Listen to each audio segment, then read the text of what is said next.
අපි කියන්නේ කර්මයක් කරගැහුවා කියලා. ඒ වචනේ හරි. තමන්ගේ කර්මයට අනුන් කරගහනවා. දැන් අපි පිච්චිච් එකම ගමු. සාමාවතී ඇතුළු 500ක් බිසෝවරු ගැන තරහෙන් හිටියා මාගන්ධිය කියලා උදේනි රජුරුවන්ගේ තවත් බිසවක්. එයා මොකද කළේ? සාමාවතී ඇතුළු බිසෝවරු 500 මාලිගාවට ගියාට පස්සේ මාලිගාව ලී මාලිගාවක් සම්පූර්ණ මාලිගාව රෙදි පාංකඩ උතවලා තෙල් දාලා මාලිගාව ගිනි තිබ්බා. ඒ සාමාවතී ඇතුළු 500ක් බිසෝරුන්ගේ මිනි එළියට ගත්තේ ඔය වගේම දර කොටන් වගේ පිච්චිලා.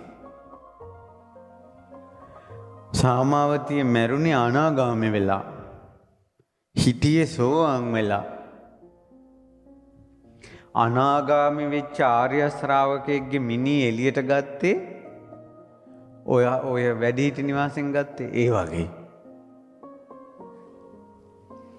එතකොට නඩු විභාගය මෙලොව නඩු විභාගය කවුද ගිනි තිබ්බේ? මාගන්ධයා. හේතුව මොකද්ද? සාමාවතී බිසව ඇතුළු පිරිස ගැන තිබ්බ අමනාපය. අමනාපය ඇති වෙන්න හේතුව මොකද්ද? නිතර බුදුරජාණන් වහන්සේගේ බණ ඇසීම. ඇයි බණ අසන්නට අමනාප? මාගන්ධයා බුදුරජාණන් වහන්සේ ගැන වෛරයි. ඇයි වෛරය? බුදුරජාණන් වහන්සේ යාගේ ශරීරයට අකමැති වුණාලු. එයා යෝජනාවක් කළාලු බුදුරජාණන් වහන්සේ බඳින්න. බුදුරජාණන් වහන්සේ ඒකට ප්‍රකාශ කළා මගේ මහපොට ඇඟිල්ලෙන්වත් ස්ත්‍රී ශරීරයක් ස්පර්ශ කරන්න නව දොරකින් අසුචි වැగిරෙන ওই ශරීරය ස්පර්ශ කරන්න මං කැමති නැහැ කියලා. එතකොට දුටු දුටුවා මෝහණයටපත් වෙන රූපශ්‍රීයකින් යුතු මාගන්ධයාට අසුචි කලේ වගේ කිව්ව රූපේ තරහා හිතුණා. මං පලිගන්නවා කියලා හිතුණා. ඔන්න හේතුව. බුදු සමිඳු අදාලා මහණනි ඔය මාගන්ධයා මේ සාමාවතී ඇතුළු බිසවරු 500 මීට ආත්ම භාව ගණනකට කලින් රජ බිසවරු 500ක් කියලා ඉඳලා වතුර නාලා සීතලට පිදුරු ගොඩකට ගිනි තිබ්බා. එයාලා දැනගෙන හිටියේ නෑ මේ පැත්තෙන් පිදුරු ගොඩක් වගේ තිබ්බට එහා පැත්තෙන් ගුහාවක් වගේ පිදුරු ගොඩිය ඇතුළට හාරලා තියෙන්නේ.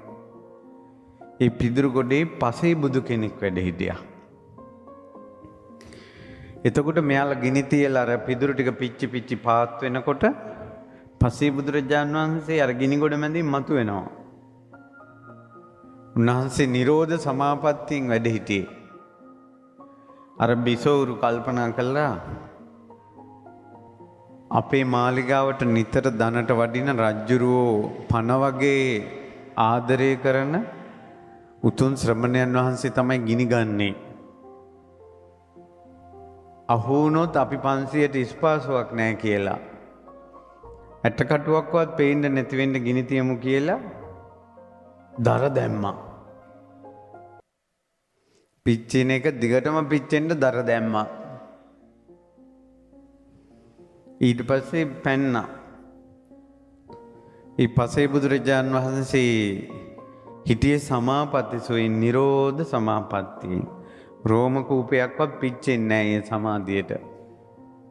අපේ හිතක් අනුව මේ ලොම් පවා පිච්චෙනවද නැද්ද කියන එක තීරණය වෙනවා හිත අනුව.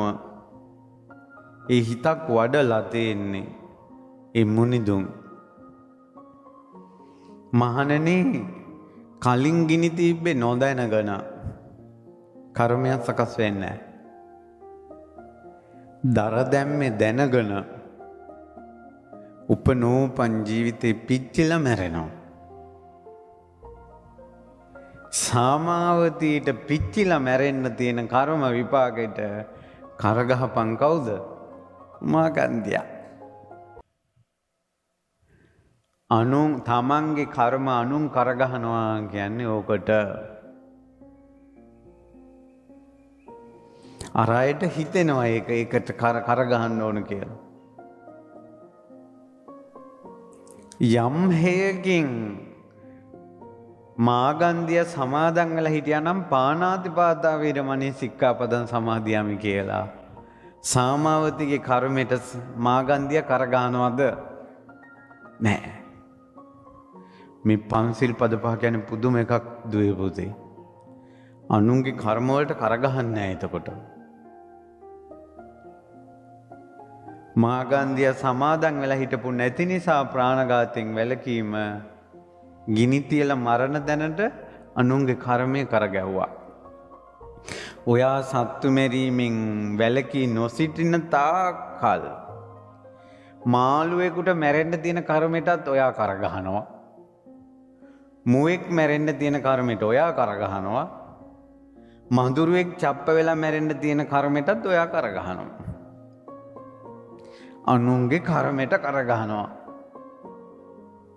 ඔයාට එක කරන්නම හිතෙනවා. සියල්ල දන්නා වූ දක්නා වූ බුදු සමිඳුන් පුදුම කර්මපතයක් තමයි එක දොරකින් වැහුවේ. පාණාතිපාතා වේරමණී සික්ඛාපදං සමාදියාමි කියලා පුදුම කර්ම ගොඩක් එක දොරකින් වැහුවා. කැමති නම් ඔයා දොර වහගන්න, නැත්තම් නිකන් එන්න. අනුන්ගේ කර්ම වලට කරගහන්න.